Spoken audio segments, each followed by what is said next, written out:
하도 그렇게 해가지고. 사람이 이 동네 토백이 5대째 살았다 하네. 알아요. 얘기할 게 없네 뭐 그런 거. 아니 저분이 또 친척 아닙니까 또 감 혹시? 지르고. 우리 저 막내 삼촌 친구다. 감 지르고 이래가지고. 저 지금 소나무 보이는 처음 다 넘어졌다니까. 근데 이게 네. 집 짓고 그래 해보면 이 사람들은 이제 피해가 없지. 이제 코골이 다 쳐라지기네. 그렇죠. 이쪽 사람들은 가만히 아무 죄도 없는데 피해는 이쪽 사람들이 다 있는 맞습니다, 맞습니다. 과일나무도 아십니까? 예. 예. 저기서 물로 끊어주기는 과일나무도 지금 다 죽었고 그래도 예. 이웃이니까 예. 참고 막 그냥 넘가는 예. 그래 좀 해주세요. 아 예. 그리고 지금 여름에 폭우 오면 물 많이 내려오죠. 예. 맞죠? 아니 물 안 내려온다 하길래 이 산이 이리 있는데 물이 안 내려올 리가 없는데. 여기가 물이 예. 엄청나지. 그렇죠. 예. 알겠습니다. 네, 참고하겠습니다. 고맙습니다. 예. 여기저기 울긋불긋하게 진달래가 피기 시작하는 춘삼월입니다. 불과 2, 3주 전에만 해도 아침에 깡통에 불을 피워놓고 옹기종기 모여 앉아서 커피를 마시고 일을 시작하곤 했었는데 정말 세월 빠르네요. 제 정면으로 보이는 소나무가 있는 이 땅에 전원주택을 짓기 위해서 산지 전용 등 개발 행위를 포함해서 허가 절차를 진행을 해야 됩니다. 이 땅의 왼쪽편에 있는 잡목우거진 저 땅, 그리고 우측편 국어와 인접해 있는 세 번째 필지, 이 필지들은 이미 허가가 나 있는 상태고 착공 신고까지 된 상태입니다. 지금 저쪽 하부에 소나무 사이로 공육 포크레인이 보입니다. 저 공육 포크레인은 현재 왼쪽편의 경사진 도로에서 우측편의 구구까지 약 70m 정도의 진입도를 확보하기 위해서 분주하게 움직이고 있습니다. 소나무가 우거져 있고 경사져 있는 이런 땅을 만나서 전원주택을 짓기 위해서는 대지조성공사를 어떻게 해야 될까요? 토목공사를 어떻게 어느 정도 해야 될까요? 저 경사진 부분을 활용할 수는 없을까요? 그리고 저 우측편 국어로 물이 흐른다면 그 국어에 흐르는 물을 우리 마당으로 끌어들여 가지고 연못을 만들 수는 없을까요? 이 소나무들을 정원수로 사용할 수는 없을까요? 이런 필지들을 만나면 이런 생각들을 늘 해봅니다. 여기 건축주분과 여러 가지 얘기를 해봤지만은 이 경사를 활용해서 토목공사를 활용하는 데 대해서는 동의를 하지만은 저 소나무를 활용한다든가 아니면 저 국어로 흐르는 물을 이용해서 연못을 만드는 데 대해서 많은 얘기를 해봐도 크게 반응이 없습니다. 한마디로 얘기하면 아직은 관심이 없는 듯 합니다. 하지만은 저는 가능하면 이런 부분들을 건축주와 얘기를 하고 설득을 해서 활용할 수 있으면 활용을 하려고 무진장 애를 씁니다. 물론 여기도 그렇게 되었으면 좋겠지만은 아직도 건축주는 확답을 주지 않았으니까 어떻게 될지는 모르겠습니다. 대부분의 사람들이 이런 땅을 사게 되면은 우선 벌목을 하고 축대를 쌓아서 평탄할 생각부터 먼저 합니다. 아무 대책도 없이 아무 계획도 없이 어떻게 집을 지을 건지에 대해서도 생각지도 안 해보고 일단 평탄을 하고 봅니다. 주변에 이렇게 필지들이 많은데 여기 필지들도 벌목을 하고 평탄해서 이미 조성이 되어 있습니다. 저 멀리 보시는 것처럼 이 땅 끝부분에 소나무 숲은 굉장히 무성합니다. 아마 여기 땅들도 평탄하기 전에는 저만큼 무성하지는 않더라도 소나무가 있었겠죠. 하지만 저는 그렇게 전원주택을 짓는 데 대해서 상당히 회의적입니다.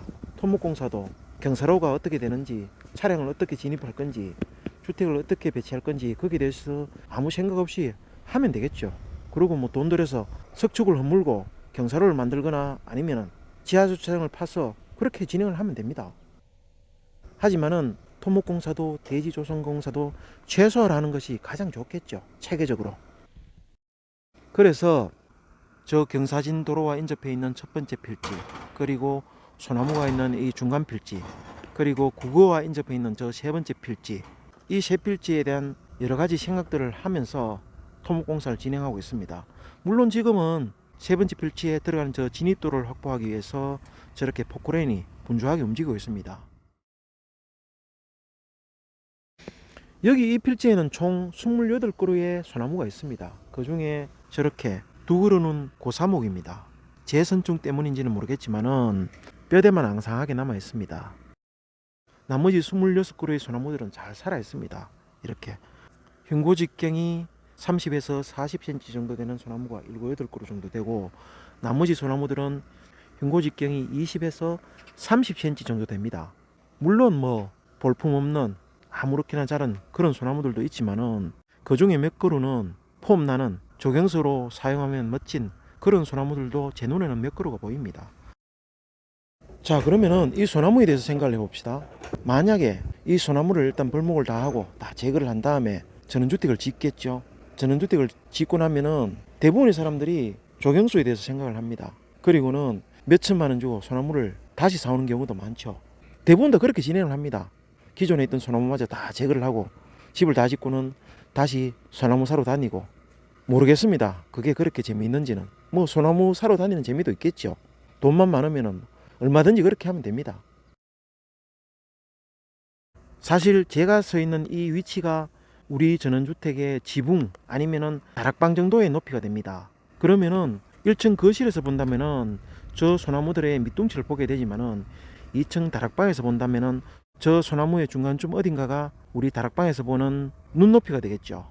물론 거실 중간에 저런 소나무들이 떡 버티고 있으면은 그거는 당연히 벌목을 하든지 아니면은 이식을 해야 되겠죠. 하지만 전원주택의 측면에 소나무가 있다고 해서 작업에 크게 방해된다든가 아니면은 시야 확보나 조망권 확보에 방해가 되진 않습니다. 오히려 조경수로는 멋지죠, 이 소나무.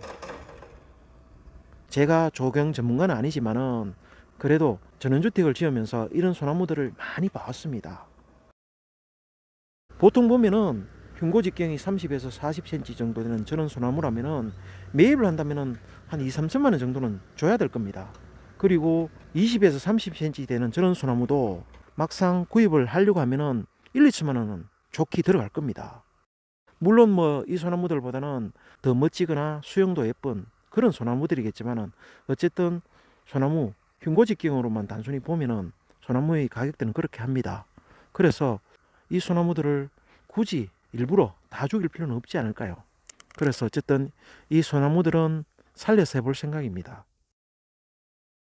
우측편에 정원에 심어진 저 잘 다듬어진 조경용 소나무와 그리고 좌측편에 노변에 있는 이 자연그대로의 소나무, 여러분들은 어떻게 보이십니까?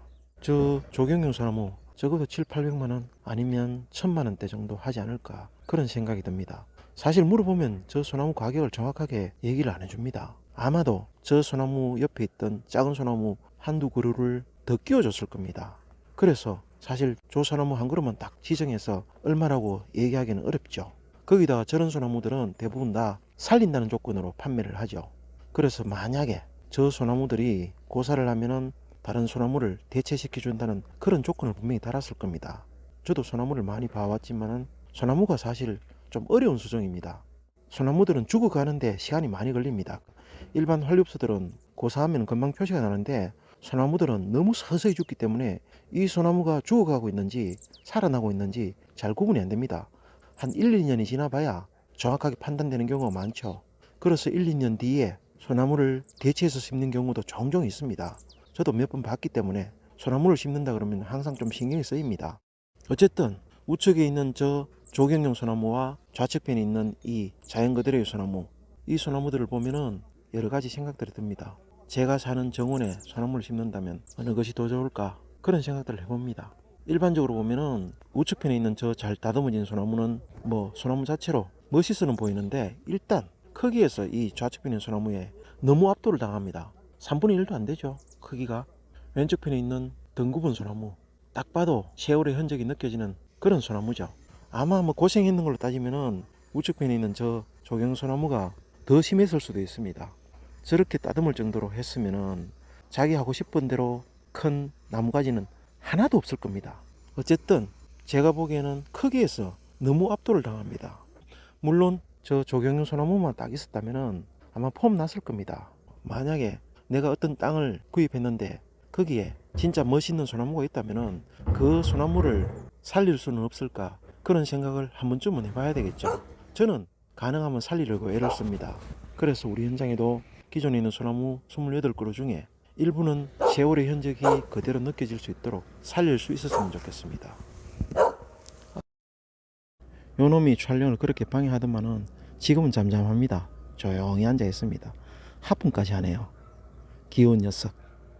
요 놈하고도 친해져야 되는데 쉽게 친해지지는 않을 것 같습니다. 친해질 놈이었다면은 아마 지금쯤 꼬리를 흔들고 있는데 꼬리가 없나? 어쨌든 간에 저렇게 모르는 척 졸고 있는 척 하고 있습니다. 신경 쓰이게 해볼까요? 소리에는 그래도 민감합니다. 어쨌든 지금은 짖지 않으니까 많이 발전했습니다. 이 공사를 마치고 나갈 때쯤이면 저놈하고 친해져 있었으면 좋겠습니다.